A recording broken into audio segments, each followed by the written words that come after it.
comme j'ai déjà dit, lorsque les spores tombent sur le sol et les conditions de la température et de l'humidité sont favorables, ces spores donnent naissance à une petite plantule sous forme du cœur, nommée protale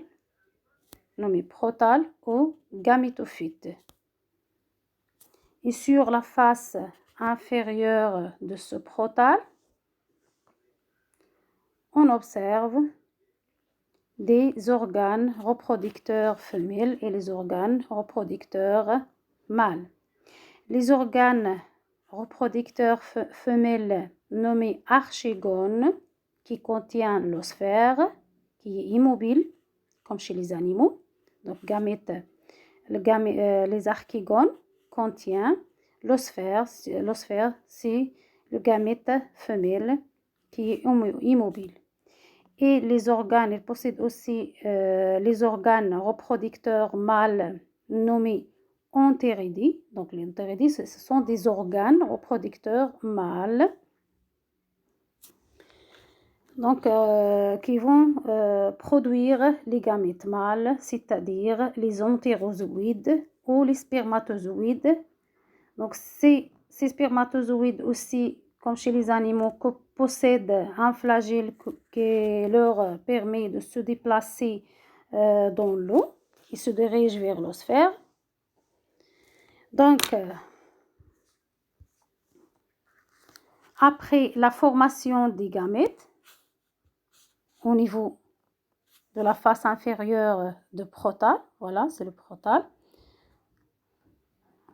J'ai déjà dit qu'il y a des organes reproducteurs mâles entéridie et organes reproducteurs femelles archigones. L'archigone contient le gamète femelle, c'est-à-dire l'osphère qui est immobile. Et les entéridie, c'est-à-dire les organes reproducteurs mâles, vont produire les entérozoïdes ou bien les spermatozoïdes, c'est-à-dire les gamètes mâles, qui sont mobiles. Pourquoi? Parce qu'ils possèdent un flagelle pour se déplacer dans l'eau et se diriger vers l'osphère qui est immobile. Donc,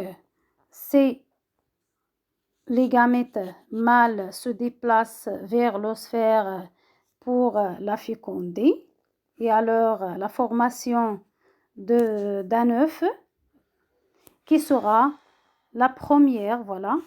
Donc, ici, les spermatozoïdes se dirigent vers l'osphère pour la féconder et après la fécondation, on a la formation d'un œuf qui sera la première cellule de la future fougère.